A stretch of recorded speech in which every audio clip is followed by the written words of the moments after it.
Mr. Chancellor, Mr. Vice Chancellor, Professor Robertson, Mr. Diamond, Mr. Daniel, and ladies and gentlemen.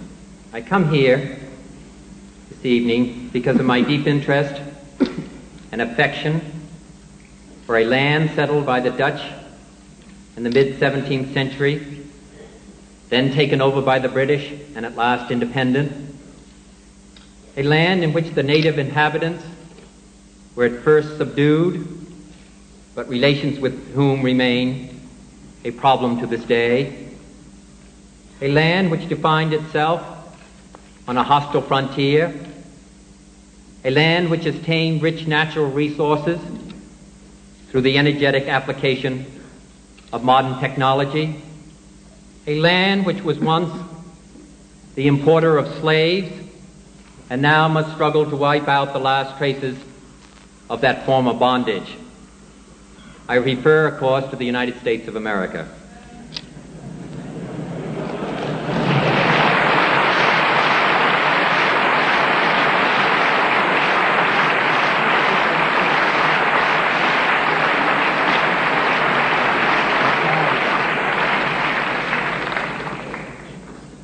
But I'm glad to come here, and my wife and I and all of our party are glad to come here to South Africa, and we're glad to come here to Capetown.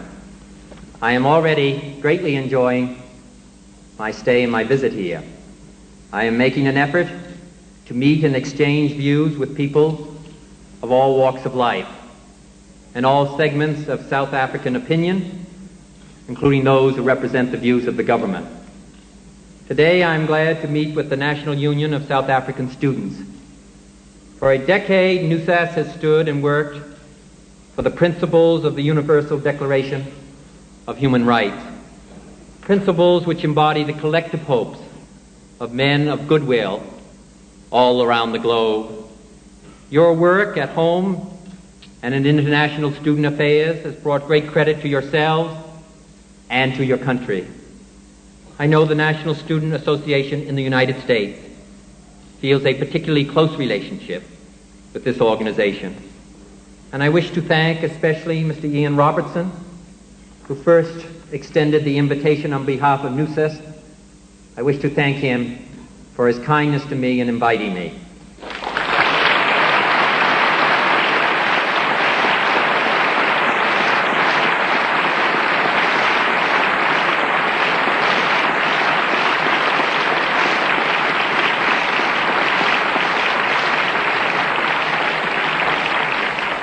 I am very sorry that he cannot be with us here this evening.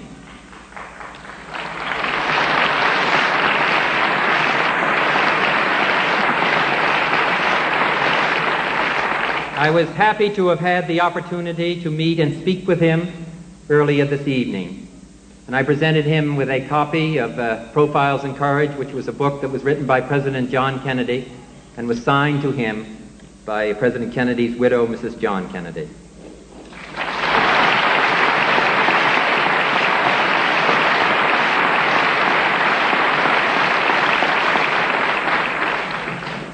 This is a day of affirmation, a celebration of liberty. We stand here in the name of freedom.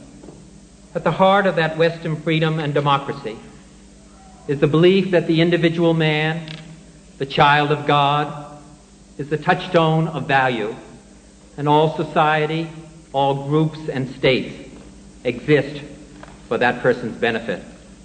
Therefore, the enlargement of liberty for individual human beings must be the supreme goal and the abiding practice of any Western society. The first element of this individual liberty is the freedom of speech, the right to express and communicate ideas, to set oneself apart from the dumb beasts of field and forest, the right to recall governments to their duties and to their obligations. Above all, the right to affirm one's membership and allegiance to the body politic, to society, to the men with whom we share our land, our heritage, and our children's future.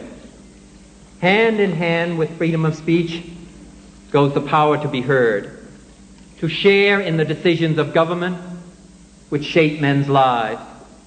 Everything that makes man's life worthwhile: family, work, education, a place to rear one's children, and a place to rest one's head. All this depends on the decisions of government. All can be swept away by a government which does not heed the demands of its people, and I mean all of its people. Therefore, this essential humanity of man can be protected and preserved only where government must answer, not just to the wealthy, not just to those of a particular religion, not just to those of a particular race, but to all of the people.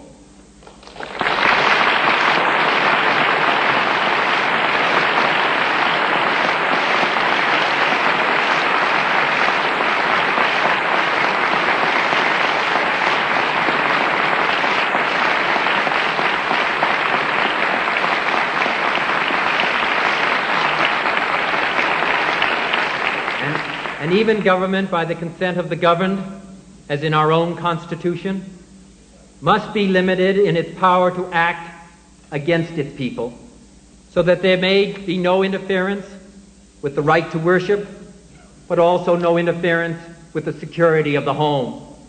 No arbitrary imposition of pains or penalties on an ordinary citizen by officials high or low.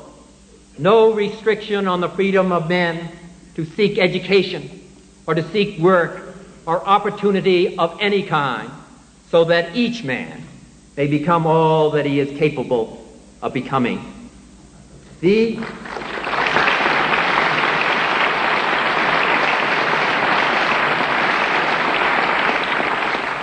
are the sacred rights of Western society. These were the essential differences between us and Nazi Germany, as they were between Athens and Persia. They are the essence of our differences with communism today. I am unalterably opposed to communism because it exalts the state over the individual and over the family, and because its system contains a lack of freedom of speech, of protest, of religion, and of the press, which is characteristic of a totalitarian regime. The way of opposition to communism, however, is not to imitate its dictatorship, but to enlarge individual human freedom.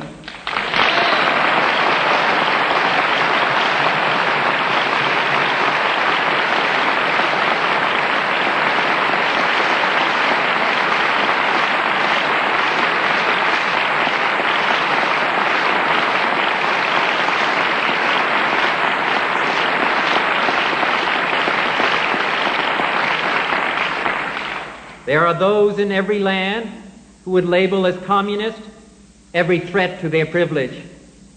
But may I say to you, as I have seen on my travels in all sections of the world, reform is not communism.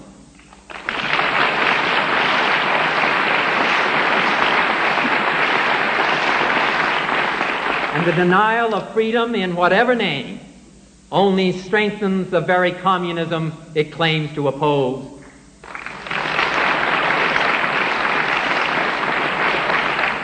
Many nations have set forth their own definitions and declarations of these principles, and there have often been wide and tragic gaps between promise and performance, ideal and reality. Yet the great ideals have constantly recalled us to our own duties, and with painful slowness, we in the United States have extended and enlarged the meaning and the practice of freedom to all of our people.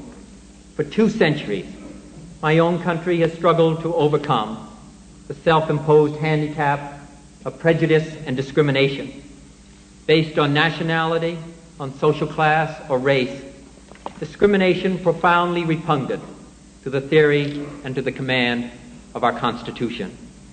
Even as my father grew up in Boston, Massachusetts, signs told him no Irish need apply. 2 generations later, President Kennedy became the first Irish Catholic and the first Catholic to head the nation. But how many men of ability had, before 1961, been denied the opportunity to contribute to the nation's progress because they were Catholic or because they were of Irish extraction? How many sons of Italian or Jewish or Polish parents slumbered in the slums, untaught, unlearned, their potential lost forever to our nation and to the human race? Even today, what price will we pay before we have assured full opportunity to millions of Negro Americans? In the last 5 years, we have done more to assure equality to our Negro citizens and to help the deprived, both white and black, than in the 100 years before that time. But much, much more remains to be done, for there are millions of Negroes untrained for the simplest of jobs, and thousands every day denied their full and equal rights under the law. And the violence of the disinherited, the insulted, the injured, looms over the streets of Harlem and of Watts and of the south side of Chicago. But a Negro American trains now as an astronaut, one of mankind's first explorers into outer space. Another is the chief barrister of the United States government, and dozens sit on the benches of our court. And another, Dr. Martin Luther King, is the second man of African descent to win the Nobel Peace Prize for his nonviolent efforts for social justice between all of the races. We have passed laws prohibiting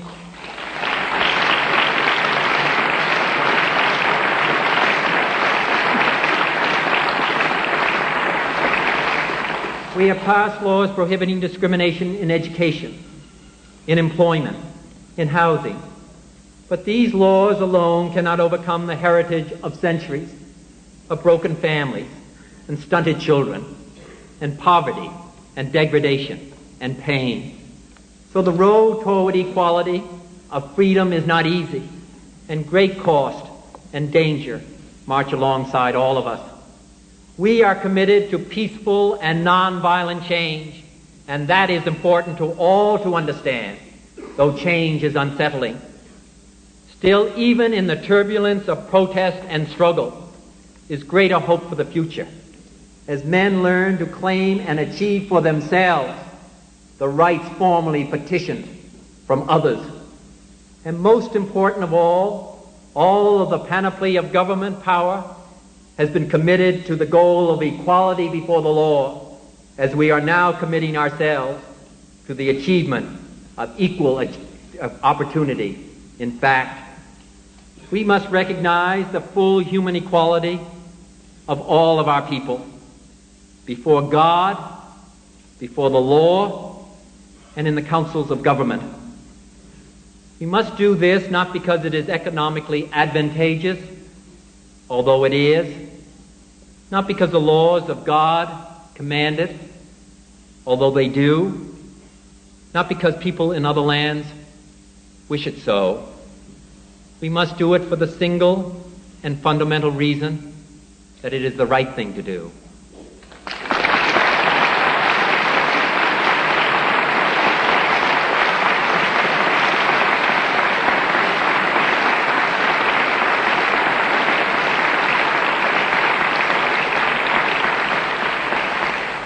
We recognize that there are problems and obstacles before the fulfillment of these ideals in the United States, as we recognize that other nations in Latin America and in Asia and in Africa have their own political, economic, and social problems, their unique barriers to the elimination of injustices.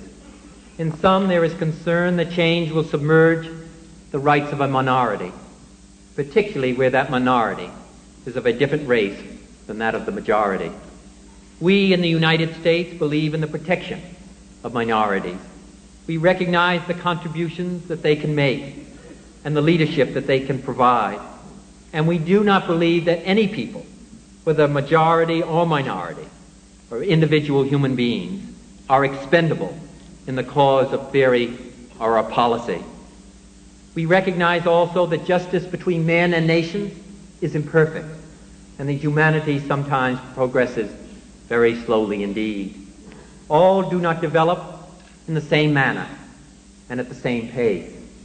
Nations, like men, often march to the beat of different drummers, and the precise solutions of the United States can neither be dictated nor transplanted to others, and that is not our intention. What is important, however, is that all nations must march toward increasing freedom, toward justice for all, toward a society strong and flexible enough to meet the demands of all of its people, whatever their race, and the demands of the world of an immense and dizzying change that faces all. In a few hours, the plane that brought me to this country crossed over oceans and countries which have been a crucible of human history. In minutes, we traced migrations of men over thousands of years. Seconds, the briefest glimpse, and we passed battlefields on which millions of men once struggled and died. We could see no national boundaries, no vast gulfs or high walls dividing people from people, only nature and the works of man, homes and factories and farms, everywhere reflecting man's common effort to enrich his life. Everywhere new technology and communications brings men and nations closer together. The concerns of one inevitably become the concerns of all.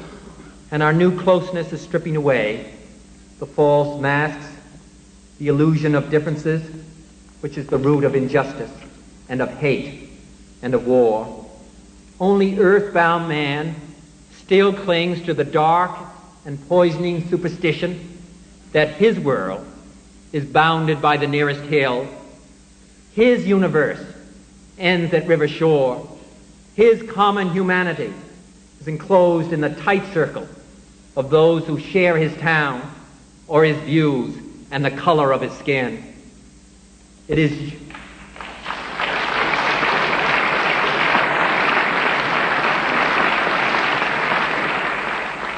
your job, the task of young people in this world, to strip the last remnants of that ancient cruel belief from the civilization of man. Each nation has different obstacles and different goals, shaped by the vagaries of history and of experience. Yet as I talk to young people around the world, I am impressed not by the diversity, but by the closeness of their goals, their desires and their concerns and their hope for the future.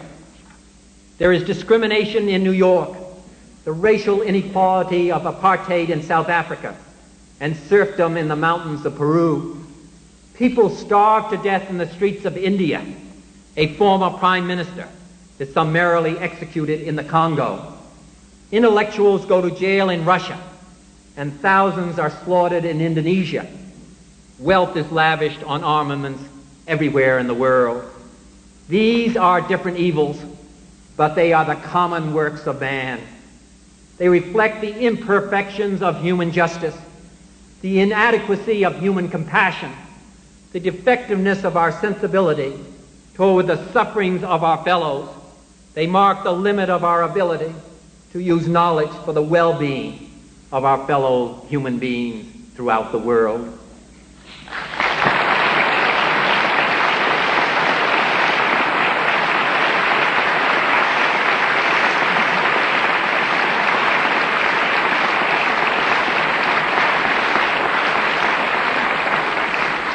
And therefore they call upon common qualities of conscience and indignation, a shared determination to wipe away the unnecessary sufferings of our fellow human beings at home and around the world.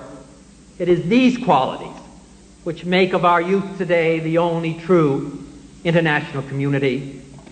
More than this, I think that we could agree on what kind of a world we would all want to build. It would be a world of independent nations moving toward international community, each of which protected and respected the basic human freedoms. It would be a world which demanded of each government that it accept its responsibility to ensure social justice. It would be a world of constantly accelerating economic progress, not material welfare as an end in of itself, but as a means to liberate the capacity of every human being to pursue his talents, and to pursue his hopes. It would, in short, be a world that we would all be proud to have built. Just to the north of here are lands of challenge and of opportunity, rich in natural resources, land and minerals and people. Yet they are also lands confronted by the greatest odds, overwhelming ignorance, internal tensions and strife, and great obstacles of climate and geography. Many of these nations, as colonies, were oppressed and were exploited. Yet they have not estranged themselves from the broad traditions of the West. They are hoping and they are gambling their progress and their stability on the chance that we will meet our responsibility to them to help them overcome their poverty. In the world we would like to build, South Africa could play an outstanding role and a role of leadership in that effort. This country is without question a preeminent repository of the wealth and the knowledge and the skill of this continent. Here are the greater part of Africa's research scientists and steel production, most of its reservoirs of coal and of electric power. Many South Africans have made major contributions to African technical development and world science. The names of some are known wherever men seek to eliminate the ravages of tropical disease and of pestilence. In your faculties and councils, here in this very audience, are hundreds and thousands of men and women who could transform the lives of millions for all time to come. But the help and the leadership of South Africa or of the United States cannot be accepted if we, within our own countries or in our relationships with others, deny individual integrity, human dignity, and the common humanity of man.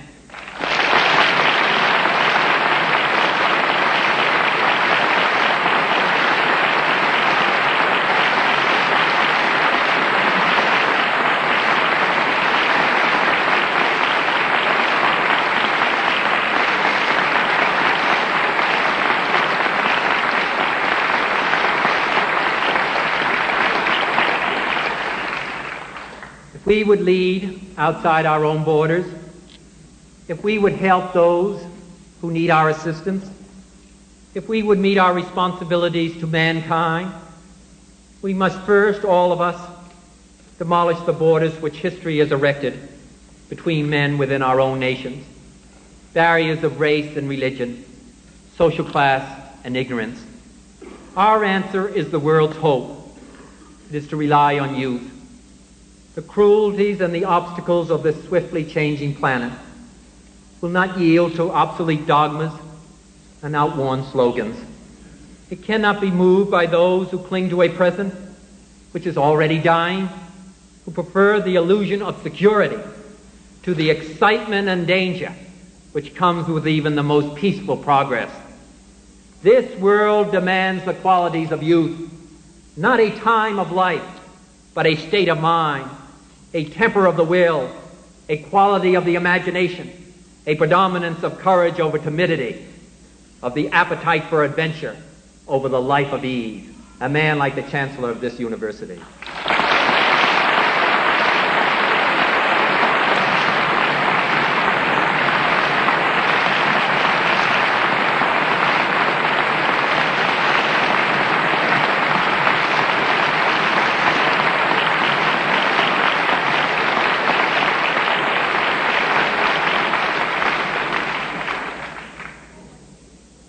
It is a revolutionary world that we all live in.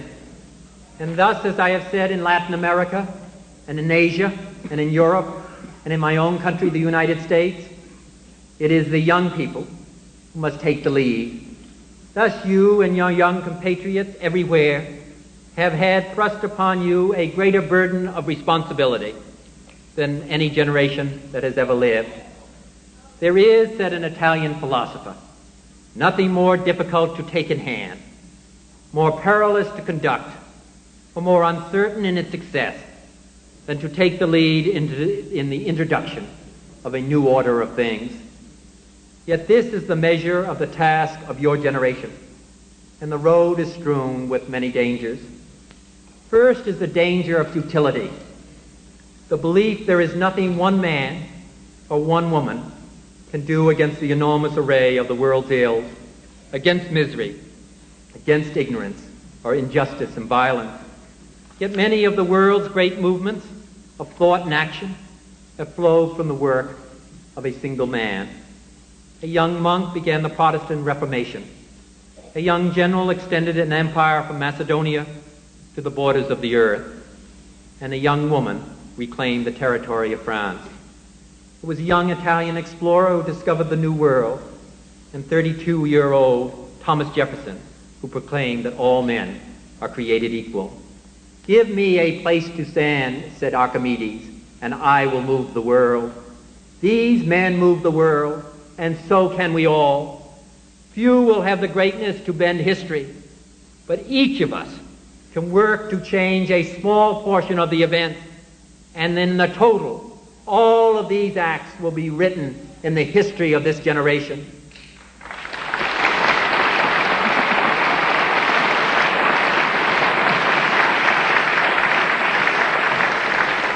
Thousands of Peace Corps volunteers are making a difference in the isolated villages and the city slums of dozens of countries. Thousands of unknown men and women in Europe resisted the occupation of the Nazis, and many died, but all added to the ultimate strength and freedom of their countries. It is from numberless diverse acts of courage such as these that the belief that human history is thus shaped. Each time a man stands up for an ideal, or acts to improve the lot of others, or strikes out against injustice, he sends forth a tiny ripple of hope, and crossing each other from a million different centers of energy and daring, those ripples build a current which can sweep down the mightiest walls of oppression and resistance. "If Athens shall appear great to you," said Pericles, "consider then that her glories were purchased by valiant men, and by men who learned their duty." That is the source of all greatness in all societies, and it is the key to progress in our time. The second danger is that of expediency, of those who say that hopes and beliefs must bend before immediate necessities. Of course, if we must act effectively, we must deal with the world as it is. We must get things done. But if there was one thing that President Kennedy stood for that touched the most profound feeling of young people around the world, it was the belief that idealism, high aspirations, and deep convictions are not incompatible with the most practical and efficient of programs, that there is no basic inconsistency between ideals and realistic possibilities, no separation between the deepest desires of heart and of mind and the rational application of human effort to human problems. It is not realistic or hard-headed to solve problems and take action unguided by ultimate moral aims and values, although we all know some who claim that it is so. In my judgment, it is thoughtless folly, for it ignores the realities of human faith and of passion and of belief, forces ultimately more powerful than all of the calculations of our economists or of our generals. Of course, to adhere to standards, to idealism, to vision, in the face of immediate dangers, takes great courage and takes self-confidence. But we also know that only those who dare to fail greatly can ever achieve greatly. It is this new idealism, which is also, I believe, the common heritage of a generation, which has learned that while efficiency can lead to the camps at Auschwitz or the streets of Budapest, only the ideals of humanity and love can climb the hills of the Acropolis.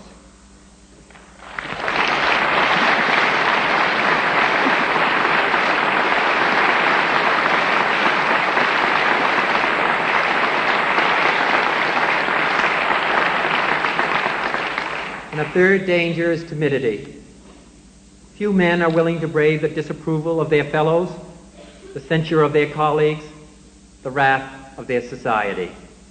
Moral courage is a rarer commodity than bravery in battle or great intelligence. It is the one essential, vital quality for those who seek to change the world, which yields most painfully to change.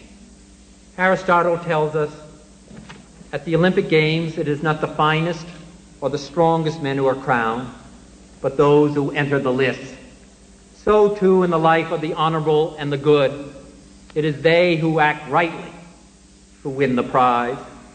I believe that in this generation, those with the courage to enter the conflict will find themselves with companions in every corner of the world. For the fortunate amongst us, the fourth danger, my friends, is comfort.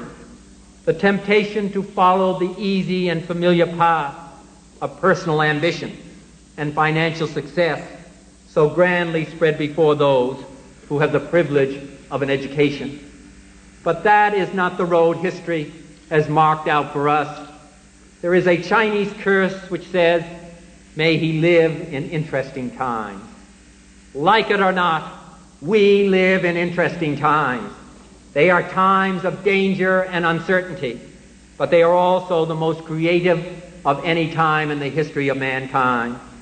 And everyone here will ultimately be judged, will ultimately judge himself on the effort he has contributed to building a new world society and the extent to which his ideals and goals have shaped that effort.